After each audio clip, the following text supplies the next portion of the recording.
When I came home from the hospital, there was a second refrigerator in the kitchen. My daughter said coldly, "That one's mine. Buy your own food." The moment I walked through my front door after 3 days in the hospital recovering from emergency surgery, exhausted and still in pain, I saw a brand new stainless steel refrigerator standing in my kitchen next to my old one. Before I could even ask what was happening, my daughter Monica looked at me with cold eyes and said, "That one's mine. Buy your own food. I'm not sharing anymore." I stood there in shock, still wearing my hospital bracelet, while my own child told me I couldn't eat food in my own house. But what I discovered over the next 24 hours about what my daughter-in-law had convinced her to do made me realize this wasn't just about a refrigerator. It was about a calculated plan to push me out of my own home. My name is Evelyn Carter, and I'm 71 years old. I've lived in my 3-bedroom house for 43 years, the house my late husband Jerome and I bought when our daughter Monica was just a baby. Jerome passed away 8 years ago, and I've lived here alone since then, managing quite well on my widow's pension and Social Security. 2 years ago, my daughter Monica and her husband Derek hit financial trouble. Derek lost his job, they couldn't make rent on their apartment, and they were facing eviction with their 2 children, my grandchildren Tyler and Zoe, ages 8 and 6. As a mother, I did what any mother would do. I opened my home to them. "Stay here as long as you need," I told Monica. "Get back on your feet, save some money, and then find a place when you're ready." That was 2 years ago. Derek eventually found another job. They've been earning steady income for over a year, but they've never moved out. Instead, they've slowly taken over my house, treating me more like an unwanted tenant than the owner and their mother. It started small. Monica began rearranging my kitchen to be more efficient. Then Derek took over my garage for his tools and projects, pushing my belongings into a corner. They converted my guest room into an office for Derek without asking. The living room became dominated by their massive television and furniture, my comfortable chair relegated to a corner. I tried to be understanding. I told myself they needed space, they had children, families need room. But I couldn't shake the feeling that I was slowly being erased from my own home. 3 weeks ago, I started feeling terrible pain in my abdomen. I ignored it for a few days, not wanting to be a burden, until finally I collapsed in the kitchen and Monica had to call an ambulance. Emergency appendectomy. My appendix had burst, and I was in serious danger.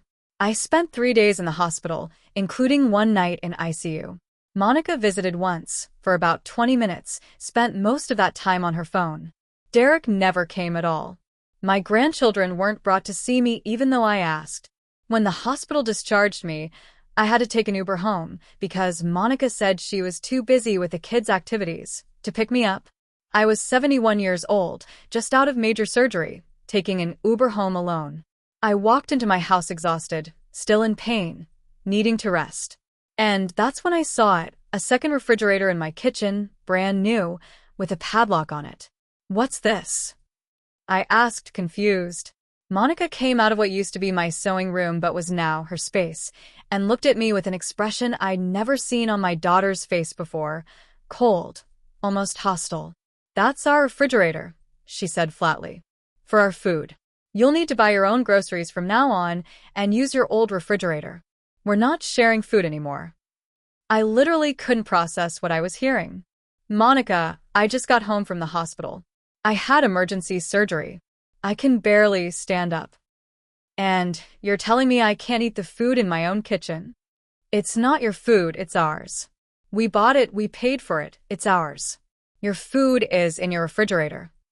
I opened my old refrigerator, the one I'd had for 15 years, the one that had always held food for my family. It was nearly empty. Some condiments, a carton of milk that was about to expire, a few eggs. "Monica, there's nothing here. I just got out of the hospital. I can't go grocery shopping right now. I'm supposed to be resting." "That sounds like a personal problem, Mom," Derek said, appearing from the garage. "You should have planned better. We're not your caretakers." I felt like I'd been slapped. These were the people I'd opened my home to, the people I'd saved from homelessness, and they were telling me to fend for myself hours after major surgery. "I'm not asking you to be my caretaker," I said, my voice shaking. I'm asking why there's a locked refrigerator in my kitchen and why my daughter is telling me I can't eat food in my own house. Because we're tired of you eating our groceries, Monica said. Do you know how much we spend on food every month? And you just help yourself to whatever you want. Well, not anymore. We bought our own refrigerator, and our food stays in there. Locked. I couldn't believe what I was hearing. Monica, I buy groceries too. I contribute to this household. You buy the basics, Derek scoffed. We buy the good stuff, the premium meats, the expensive cheeses, the organic produce. And then you eat it like you're entitled to it. I live here, I said, struggling to understand how this had become my reality. This is my house. Actually, Derek said with a mean little smile, we've been living here for 2 years. We've been paying you rent. This was a lie. They'd never paid me a dime. And at this point, we have tenant rights. You can't just kick us out. I felt the room spinning. I was 71, just out of surgery, being told in my own home that I had no right to food in my own kitchen. I need to lie down, I said, heading toward my bedroom. Oh, about that, Monica said. We're going to need to talk about bedroom arrangements. The kids are getting bigger, and they each need their own room. We were thinking you could move into the converted sunroom. It's still a nice space. The sunroom, the small, uninsulated room at the back of the house that was barely big enough for a twin bed. They wanted to move me, the 71-year-old homeowner, into the worst room in my own house. I didn't respond. I just went to my bedroom, for now still my bedroom, closed the door, and cried. The next morning, I woke up in severe pain and realized I needed help. I called my younger sister Ruth, who lives about 40 minutes away. I told her everything, the refrigerator, the bedroom demand, how they'd treated me since I came home from the hospital. Ruth was furious. Evelyn, whose name is on the house deed? Mine. Jerome left it to me free and clear. Then they're living in your house, eating food in your kitchen, and they've got some nerve treating you like this. I'm coming over right now. Ruth arrived an hour later and took one look at the locked refrigerator, and her face went red. This is the most disrespectful thing I've ever seen. Monica came out to see what the commotion was. Aunt Ruth. Mom called you to complain, I guess? Your mother called me because she needs help after surgery, and apparently her own daughter can't be bothered. What is this? Ruth pointed at the locked refrigerator. That's our food. Mom has her own refrigerator. Ruth opened my nearly empty refrigerator and then looked at Monica with disgust. Your 71-year-old mother just had emergency surgery, and you've locked up all the food? What is wrong with you? We're just establishing boundaries, Derek said, joining the conversation. Evelyn needs to understand that we're not here to support her. We're separate households sharing space. Sharing space. Ruth's voice rose. This is her house. She owns it. You're living here rent-free, and you're treating her like she's the freeloader? We've been here 2 years, Monica said defensively. We have rights. Not to starve your mother in her own home, you don't, Ruth shot back. She turned to me. Evelyn, get your purse. You're coming home with me. You'll recover at my house where people actually care about you. She can't just leave, Derek said. What about the kids? Evelyn helps with childcare. And there it was. I helped with childcare. Picked them up from school, watched them when Monica and Derek wanted to go out, fed them, played with them. But when I needed help, suddenly I was on my own. The kids have 2 parents who can figure out their own childcare, Ruth said coldly. Evelyn is coming with me. I packed a bag, and as I was leaving, Monica actually had the nerve to look hurt. Mom, you're just going to leave? What are we supposed to do? What you told me to do, I said quietly. Figure it out yourself. It's a personal problem. I stayed with Ruth for 2 weeks while I recovered. During that time, I did a lot of thinking and made some hard decisions. I also consulted with a lawyer who specialized in elder law and family property issues. What I learned was illuminating. My lawyer explained that while Monica and Derek might try to claim tenant rights, the fact that they'd never paid rent and that I could prove a pattern of elder financial abuse, living rent-free in my home while refusing me access to food, actually worked heavily in my favor. Mrs. Carter, what they're doing is called elder abuse, my lawyer said. Financial exploitation, withholding necessities like food, trying to force you out of your own home.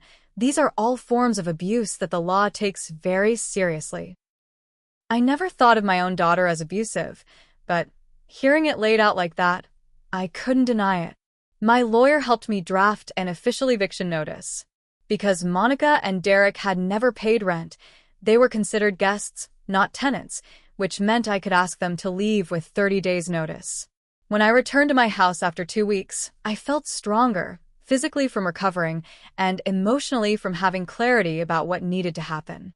Monica was actually angry that I'd been gone. "Mom, where have you been? We needed you to watch the kids last weekend." I was recovering from surgery. The surgery I had because my appendix burst, which you would know if you'd bothered to check on me even once while I was at Aunt Ruth's. I handed her the eviction notice. "You have 30 days to find a new place and move out." Monica's face went white, then red. "You can't kick us out. We have children. Where are we supposed to go?" "The same place you were going to go 2 years ago when you needed a place to stay. You'll figure it out. I opened my home to you when you needed help, and you've repaid me by taking over my house, disrespecting me, and installing a locked refrigerator so your recovering mother couldn't eat food. I'm done." "Mom, please." Monica started crying. "We didn't mean it like that. We were just trying to set boundaries." "By starving me in my own kitchen? By telling me I need to move to the sunroom? By treating me like I'm the unwelcome guest in my own home? Those aren't boundaries, Monica. That's cruelty." Derek tried a different approach. "Evelyn, be reasonable. We can't just move out in 30 days. We need time to save money, find a place." "You've been here 2 years rent-free," I said. "If you don't have savings by now, that's not my problem. It's what you told me when I needed help, a personal problem." They tried everything over the next 30 days. Monica cried and apologized. Derek got angry and threatened to fight the eviction. My lawyer shut that down quickly. They tried to get other family members to convince me I was being cruel. My grandchildren even came to me with sad eyes asking why Grandma was making them leave. That one hurt. But I explained gently, "Grandma isn't making you leave. Your parents need to find their own home, like all families do. You can visit Grandma anytime, but this house needs to be Grandma's home again." On day 29, Monica and Derek finally accepted that I wasn't backing down. They found a rental house across town, not as nice as my home, but adequate. They moved out, taking their locked refrigerator with them. The day after they left, I walked through my house, for the first time in 2 years feeling like it was actually mine again. I reclaimed my garage, my guest room, my sewing room. I rearranged my kitchen back the way I liked it. I put my comfortable chair back in the prime spot in the living room. My daughter didn't speak to me for 3 months. When she finally called, it was because Tyler's birthday was coming up and my grandchildren visit me regularly, and without the daily tension, I actually enjoy their visits more. I'm 72 now, living peacefully in my home, with my refrigerator that's stocked with whatever food I want, with my belongings in my rooms arranged how I like them. I learned that sometimes the people you help most can end up treating you worst, and that setting boundaries, real boundaries, not locking up food from an elderly surgery patient, is essential. That second refrigerator in my kitchen was never about food. It was about control, about my daughter and son-in-law trying to claim ownership of my home while reducing me to an unwelcome tenant in my own space. When I saw that locked refrigerator the day I came home from the hospital, I should have known immediately what I needed to do. I'm just glad I found the strength to do it before they succeeded in pushing me out of my own home entirely. Sometimes love means opening your home to family who needs help. But sometimes love also means having the courage to take your home back when that help is being abused. And sometimes the coldest thing a daughter can say isn't, "I don't love you." It's, "That's mine, buy your own food," to her 71-year-old mother who just came home from emergency surgery.